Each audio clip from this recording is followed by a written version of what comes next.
ಚಿನ್ನವನ್ನು ಮಾರುವ ಬುದ್ಧಿವಂತರ ಆಯ್ಕೆ Hindustan gold company. Hindustan gold company, ಇದು ನಿಮ್ಮ ಕಂಪನಿ ಅಲ್ಲ, ನಮ್ಮೆಲ್ಲರ ಕಂಪನಿ.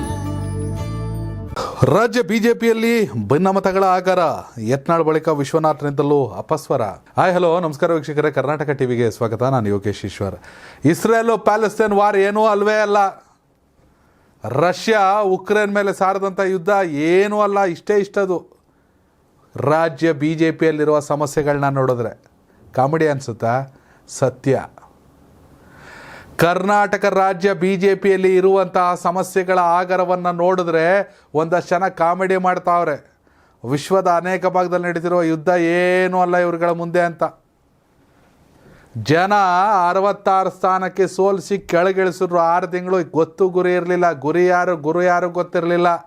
ವಿಜೇಂದ್ರ ಅವ್ರನ್ನ ರಾಜ್ಯಾಧ್ಯಕ್ಷರನ್ನಾಗಿ, ಅಶೋಕ್ ಅವರನ್ನು ವಿಪಕ್ಷ ನಾಯಕರನ್ನಾಗಿ ನೇಮಿಸಿದ್ರೆ ಯಾರಿಗೂ ಒಪ್ಪಿಗೆ ಇಲ್ಲ. ಅಶೋಕ್, ಸಾಮ್ರಾಟ ಅಶೋಕ್ ಬಿ ಜೆ ಪಿಗೆ ಶೋಕವನ್ನೇ ಹೆಚ್ಚಿಸ್ತಿದ್ದಾರೆ ಅಂತ ಚರ್ಚೆ. 6 ತಿಂಗಳು ಅಡ್ಡಾಡಿಸಿ ಗುಡ್ಡಾಡಿಸಿ ಆಯ್ದು ತೆಗೆದು ಜಾರಾಡಿ ಯಾರನ್ನಪ್ಪ ತಗೋಬರ್ತಾರೆ ಅಂದರೆ ಅದೇನೋ ಬೆಟ್ಟ ಆಗಿದ್ಬಿಟ್ಟು ಇಲಿ ಹಿಡ್ದಂಗಾಯಿತು. ಅಶೋಕ್ ಅವರನ್ನು ವಿಪಕ್ಷ ನಾಯಕರನ್ನಾಗಿ ನೇಮಿಸಿದ್ದು ಅಂತ ಬಿ ಜೆ ಪಿಯಲ್ಲೇ ಒಂದಷ್ಟು ಜನ ಮಾತಾಡ್ತಾರೆ. ಎಸ್, ಯಡಿಯೂರಪ್ಪನವರ ಮಗ ಅನ್ನುವ ಕಾರಣವೂ ಸಹಿತವಾಗಿ ಭವಿಷ್ಯದ ಅತಿ ದೊಡ್ಡ ನಾಯಕನಾಗಿ, ಬಿ ಜೆ ಪಿ ಪಾಲಿನ ಇಂಪ್ಯಾಕ್ಟ್ ಪ್ಲೇಯರ್ ಆಗಿ, ಬೈ ಎಲೆಕ್ಷನ್ಗಳ ಮಾಸ್ಟರ್ ಮೈಂಡ್ ಆಗಿ ವಿಜೇಂದ್ರ ಅವರನ್ನು ರಾಜ್ಯಾಧ್ಯಕ್ಷರನ್ನಾಗಿ ನೇಮಿಸಿದ್ದಕ್ಕೆ ಯಾರ ಚಕಾರವೂ ಅಷ್ಟಾಗಿ ಇಲ್ಲ. ಯಾಕೆ ಫಸ್ಟೇ ಹೇಳಿದ್ಬಿಟ್ಟೆ, ಯಡಿಯೂರಪ್ಪ ಅವ್ರ ಮಗ ಅನ್ನೋದು ಕೂಡ ಅಲ್ಲಿ ಕ್ರೈಟೀರಿಯಾನೇ. ಆದರೆ ಅಶೋಕ್ ಅವ್ರನ್ನ ಕರ್ಕೊಬಂದು ವಿಪಕ್ಷ ನಾಯಕನಾಗಿ ಮಾಡಿದ್ರೆ ಆ ಬೋರ್ಡ್ ಕಿತ್ತಾಕೋವರೆಗೂ ನಾನು ಆ ಕೋಣೆ ಒಳಗೆ ಬರಲ್ಲ ಅಂತ SR ವಿಶ್ವನಾಥ್ ಹೇಳ್ತಾರೆ. ಯಲಹಂಕ ಶಾಸಕರು ಏನಪ್ಪ ಅಂಥ ಬೇಸರ, ಅಂಥ ಗೊಂದಲ.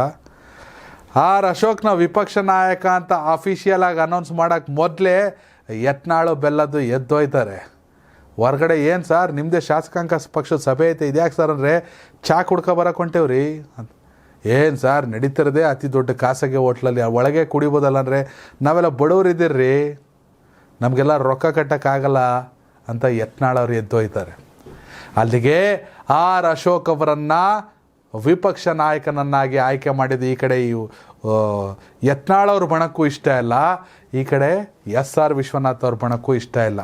At the same time Vijayendra ಅವ್ರ ವಿಚಾರದಲ್ಲಿ ಕೂಡ ಸಾಕಷ್ಟು ಜನಕ್ಕೆ ಬೇಸರ ಇದೆ.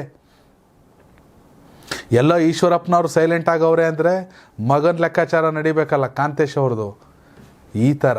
ಹೀಗಾಗಿ ಬಿ ಜೆ ಪಿಯ ಪಾಲಿಗೆ ಸಾಮ್ರಾಟ್ ಅಶೋಕ್ ಶೋಕವನ್ನು ಸಾರುವ ಅಶೋಕರಾಗಿದ್ದಾರೆ ಅಂತ ಎಲ್ಲ ಕಡೆ ಕೂಡ ವೈರಲ್ ಆಗ್ತಾ ಇದೆ.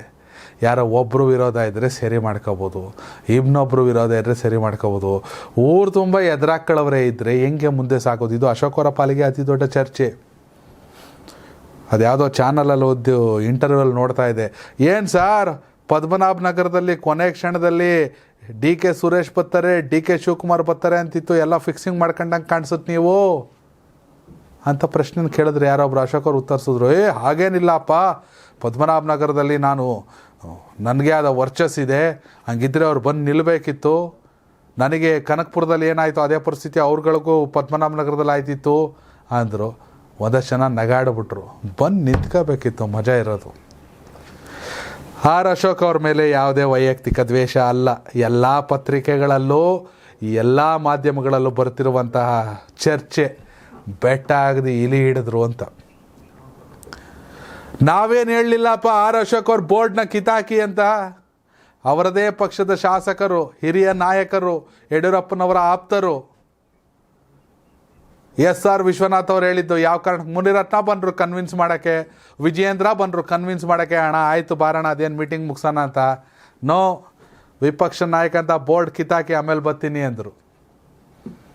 ಎಸ್, ಯಾರಾದರೂ ಒಬ್ಬ ನಾಯಕನನ್ನು ಆಯ್ಕೆ ಮಾಡೋದು ಸಮಸ್ಯೆಗಳನ್ನು ಬಗೆಹರಿಸೋಕ್ಕೆ. ಆದರೆ ನಾಯಕನ ಆಯ್ಕೆಯೇ ಸಮಸ್ಯೆ ಆದಾಗ ತಂಡದ ಪರಿಸ್ಥಿತಿ ಏನಾಗ್ಬೋದು? ಇದು ಸದ್ಯ ರಾಜ್ಯ ಬಿ ಜೆ ಪಿಯ ಪರಿಸ್ಥಿತಿ. ಒಂದು ಕಡೆ ಯತ್ನಾಳ್ ಅವರ ಬಣ, ಇನ್ನೊಂದು ಕಡೆ ವಿಶ್ವನಾಥ್ ಅವರ ಬಣ. ಆರ್ ಅಶೋಕ್ ಅವರ ನಾಯಕತ್ವವನ್ನು ವಿರೋಧಿಸ್ತಾ ಇದೆ. ಬದಲಾಗಬೇಕಾ ಅಥವಾ ಅಶೋಕ್ ನಿಜಕ್ಕೂ ಸಾಮ್ರಾಟನಾಗಿ ಎಲ್ಲವನ್ನ ಗೆಲ್ತಾರಾ? ನಿಮ್ಮ ಅಭಿಪ್ರಾಯ ಕಾಮೆಂಟ್ ಮಾಡಿ. ಧನ್ಯವಾದಗಳು.